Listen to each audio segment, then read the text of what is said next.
วันนี้สลิมเวงUPCเบียกินเดี๋ยวไม่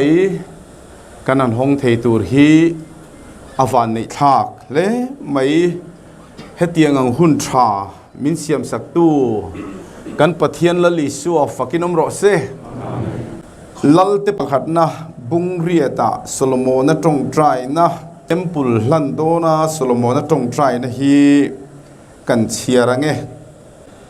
อิสราเอลที่เฮียนเยรูซาเล็มเทมปุลอันเนีย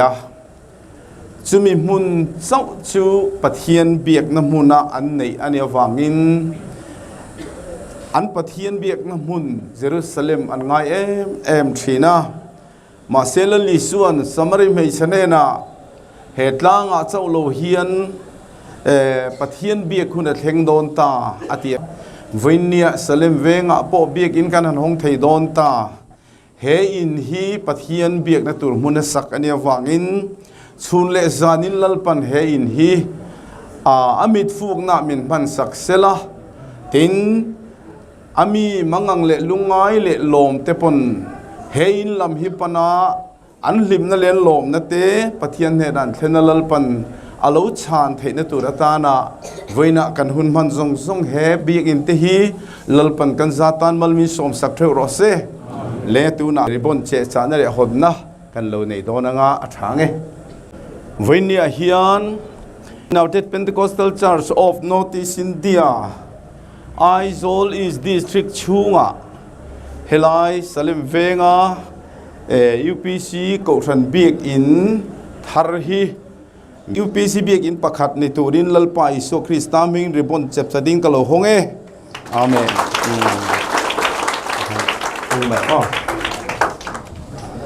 hallelujah amen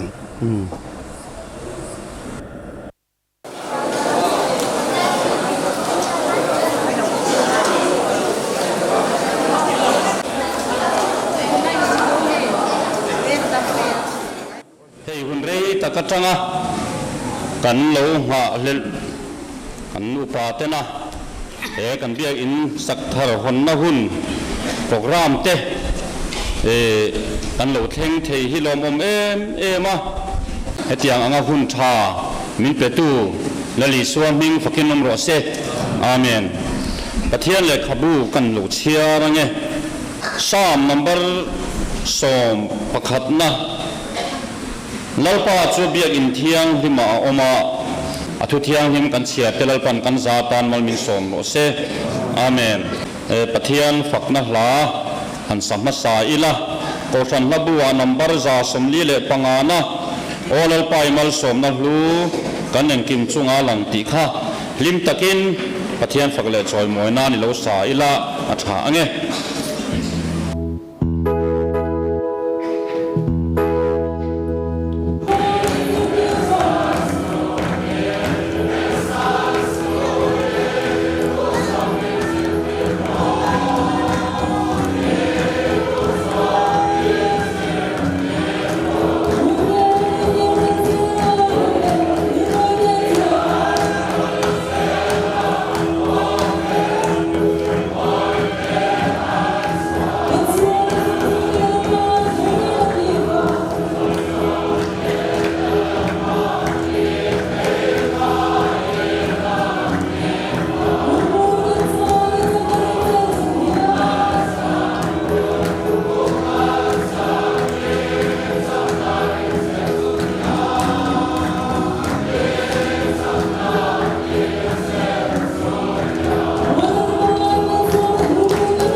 chuan in lom na thu soi turin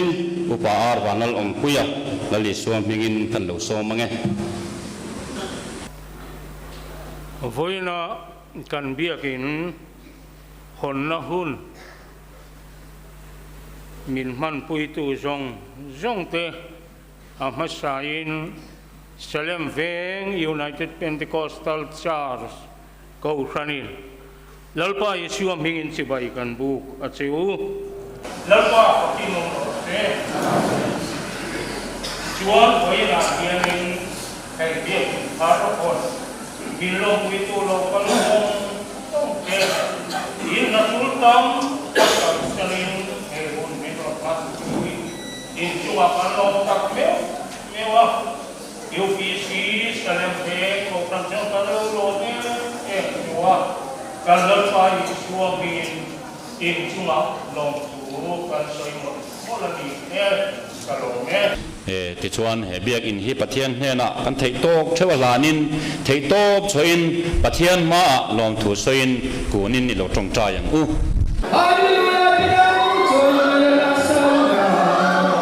le tu na chuan introductory speech nei turin tolu pa velal rem sanga an lo so mange o hoinia kan biakin hon na hun mang tura hun lu tak senga local zong te Salem Veng Kaushan mingin si bai kapuk non le cheu hei voinia hianin kan lom le me ya Salem Veng Kaushan te min lom pui ve tu tur midang dam te pon omum in kan ringa chu wang chuan chung te pon han som ve ni se te po kan tia ama saberin Salem Veng chunga hianin kan local council te NGO sang YMA, MHEP, MUB te po som be ni se kan tia district lampang kan suai tu te po kan soma tin general lampang te po kan soma general lampang atanga local te khong ain min lo din sak le taula pennet lampang te kan direct boka kan district official te khong ain miron man pui tu te ka lo din le ta sela alo me helai min lo bial to tu apa republic bial kan nilai min lo bial to tu te tin mun dang danga pastor satak tak helai min rong bolna satak tak te polo ne to ang thinang chi te po kha mi ron man puya ko sang te po kan som te mi ron ti lo tin sak ni kan sia kan lom le mai tin helai kan rong bol pui thin college veng chang te tin ITI lampang chang te mual pui lampang chang te te kan mu sang changin kan biakin hon min ron lom puya khang song chunga khanin lom thu kan soya tin he hun min man pui tur local kan mi som bik te le hun sang changa kan rong bol pui te chunga lom thu kan sei pok ani lom me le kan biak in sakdan technical report kan lo ngai thanga una pa engineer samuana ni he kan treasure ni puka ava chon soi sen ani lowanga tlang pui in report an pe chau dona an lo so mange voinia helai munga rong kal khom zong te lali suam min chibai ka bu ka chau chon second floor hei hi tuna kan om na hi ania biak in hi adung fit somro awang fit somli ni in mi zahi somnga in khom heina tura buat sai ani chuan kan hnung hemi pulpit hnunga hian tabulator room siamania hei hi tholom record le dang tina tan lai corridor a phei hian chaklom le thanglama hian toilet pahnih European type commode da ani bok ani biakin sak tran hun hi June sang hi som pariat ania chuan sak zo hun hi August sang hi som hi pathum ani le zong ha an report thei ni ro se lo me le tu na chuan a hon na thu cha sei turin kan district superintendent reverend KVL mangai kima lali suam mingin kan lo so manga kan thure ta de leka kan zawa in lo dingila anin thu tura min te huna kan thule donia lo so mang lo ding ang ule helal pa fakinom ro se amen lei thong ule voin hi alom hle mai biakin ro pui tak mai moi le nal deu mai kan phak chuan kan phak kholo zo zong ti po lom kho hian phak po ngai luin kan en hian kan semain ka sia lungoi thak le mai tiang ang kan han nei te hi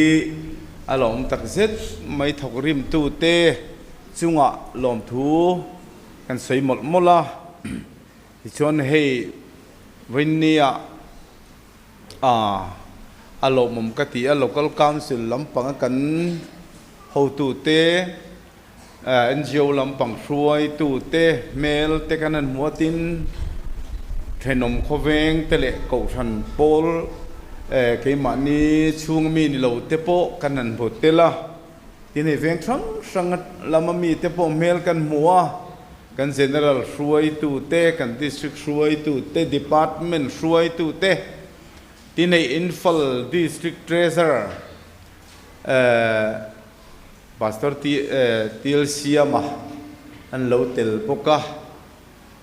kan ho tu ten na ka lo thil re man chia lo te wa hunting vere ne te se ale la ome district pon atang te pon kan telani alom le in ka sia lom thu kan sei mol molatin hon na hun kan han chang te hi alom le mai lom thu kan sei tak meu ani ti chuanin voin chu thu cha sei kan du hi thu puan bung som pakhat chang khatatanga chang ni mi kha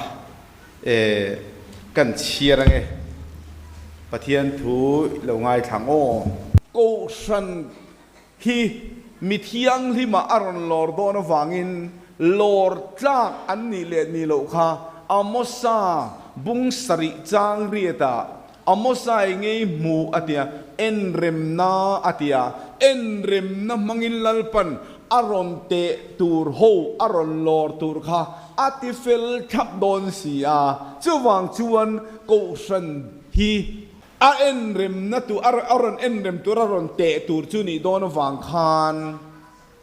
alo din tran hun kha ria ta ngai ta ni mai cham le a chunga be tu kha ka sei to lo ma yang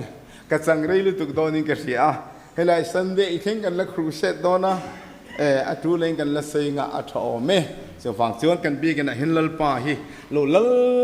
beresela tharau thiang nim o ingai chang thi nang u ti hi kan ni som du ni lal pan mal min som sak thro se nom hle mai le tu na chuan thian fakna hla saturin unanu ram thar zuali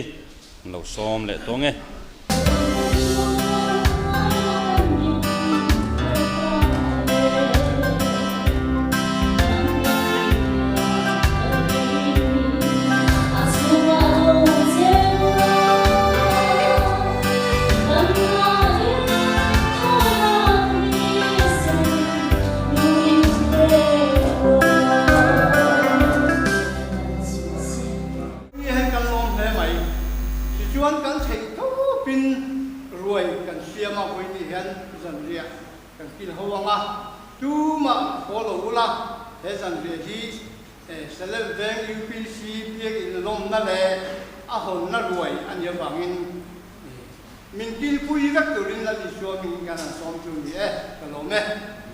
local council tele NGO sang te ba ka khan hei lai kan then om upa in theng ringa yan te mi kha hang te po kha kan han so ma an ni te po hen moi an mer kan han mu newa alom hle mai ti kha kan han soi tel sam du boka heta thu ho hi zani som nga po kan tling lo mai o mange o ti thei ani mi zaruk bor vel ei tur khan siam sia chu bang chon thanem ngai takin ei la ti kha kan han ngen du bok chu ni ti chuan ko than labu number za somriat le pathum na kan pathian mangai na thuk zia za ngai nai na khata ti kha lalpa fakle choi moinan an lo sa anga an sak zo a an pastor reverend alal hoyan mal som nen kan in khom min tin don nia kan zawa in dingin lo sang ule